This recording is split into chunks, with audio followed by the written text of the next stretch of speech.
In the grand tradition of Heinlein Starship Troopers, Doom, knee-deep in the dead. The gates were there on Phobos where when mankind first arrived. Inert, unyielding, impossibly owing constructs for 25 years they sat lifeless. Mute testaments to their long-vanished creators, their secrets lie hidden.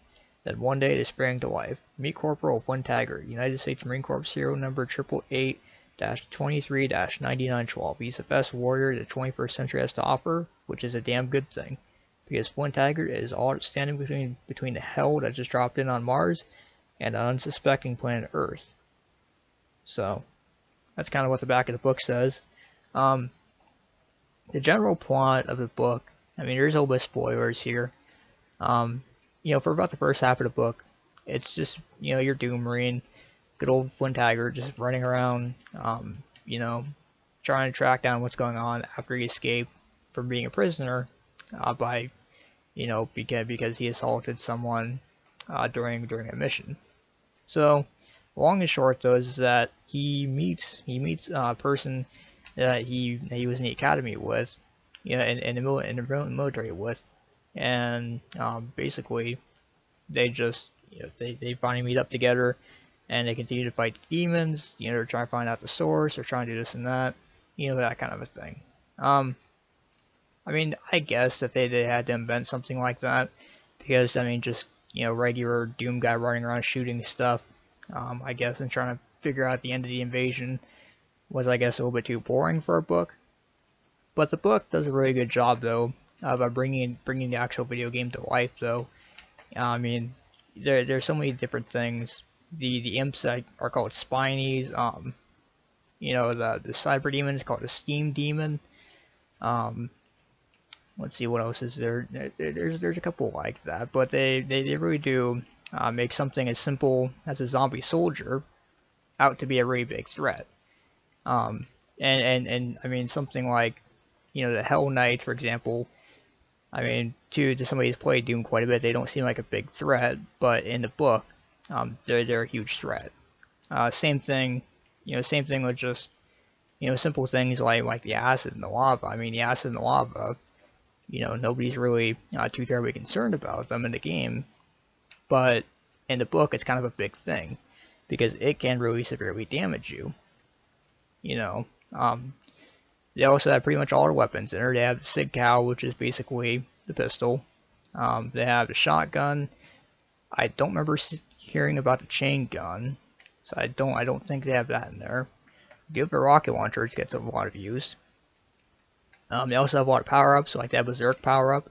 The Berserk power-up is actually, in the book, really, really draining to them.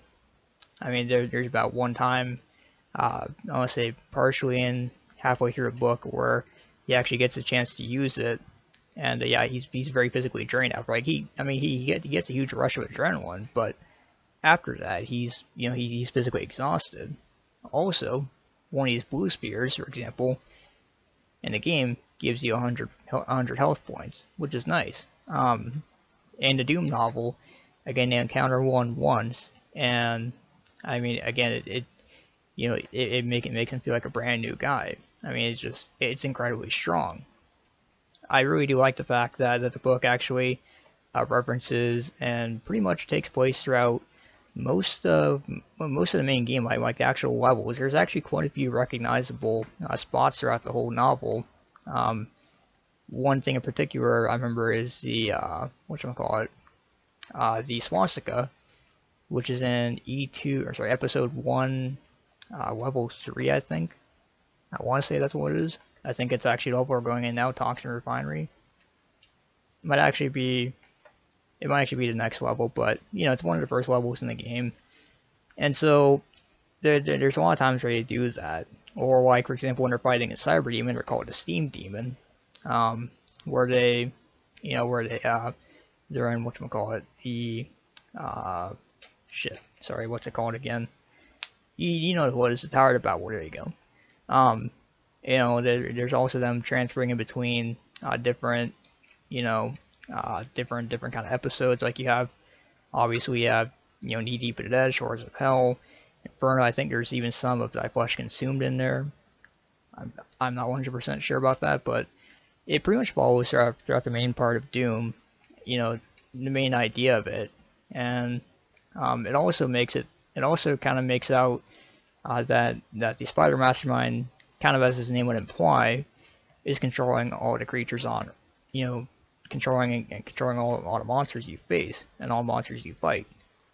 And so, it's something to where, he is really in fact the mastermind. Where in the game, to me anyway, he strikes me just more as a boss. There's not really too much else to him other than the fact he's just a boss. I mean, he is a controller of Earth, but to me, there's not much that really implies or says, oh, this guy's, the leader, the big guy behind all of it.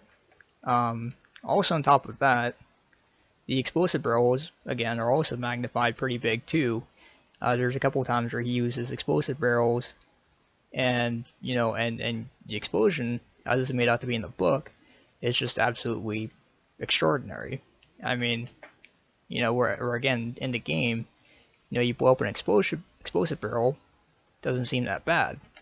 I mean, of course, you can kill an enemy just like that, but it doesn't seem like it's a huge deal though. It's just another kind of thing. So they do a very good job of that. On top of all of that, let's see here, I'm trying to remember what else. Here's also the chainsaw that will appear through at least once throughout the book. At least once. Trying to think of what else here. I mean, to the book, I mean, I read it. It's about 250 pages, about 32 chapters, and I mean, it really does do a really, really good job of conveying, Doom and feeling just like Doom. I mean, it's basically Doom except with more story, and everything is a lot more threatening. Also, on top of that, the monster infighting is also amplified.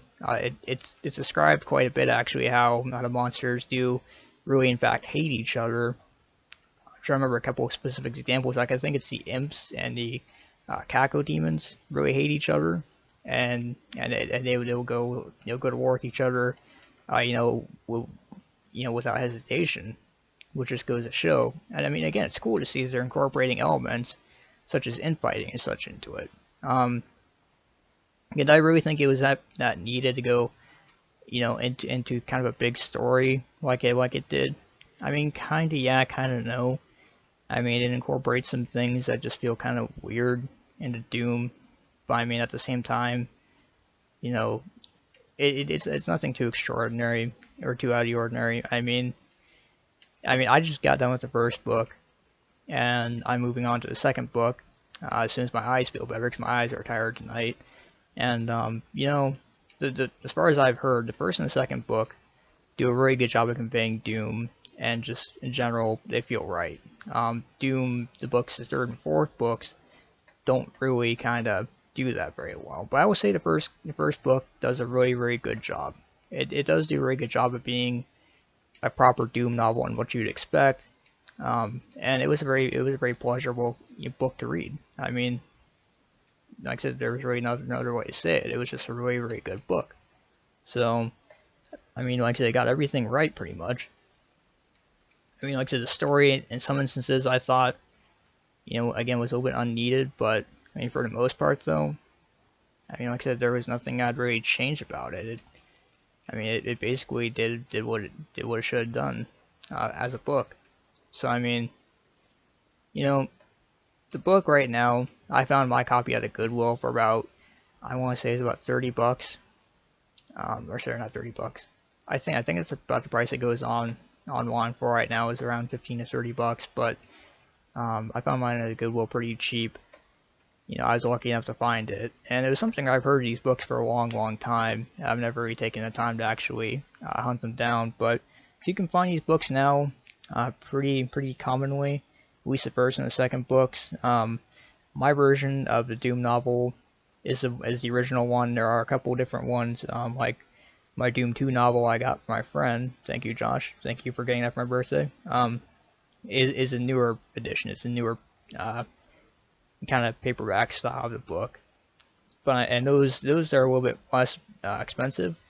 But I mean, as far as I know, the average value on eBay, if you want to get one of these books, is around $10 to $20.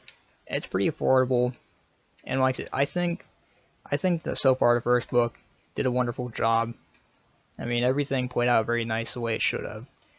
It was a good experience overall, and I mean, like it felt like Doom. It didn't feel like something that was just tacked on or just to sell copies. It felt like someone actually took the time to expand on the Doom more a little bit, and it's interesting to be able to see and figure out more about our Doom guys. I mean, he's just a face. You don't really get to know him very much or really anything about him throughout the main game. I mean, very little of it that I can think of. He's just a Marine.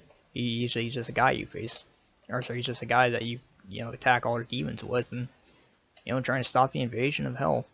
So, I mean, it does feel a bit funny after all this time to actually have somebody, or actually have more of a personality behind him. I mean, for the longest time, he's just this, stern-faced Marine just going around shooting all the demons, trying to save the world. Now there's actually a little bit of personality behind him, and that's kind of interesting to think about. But again, they nailed his personality pretty well.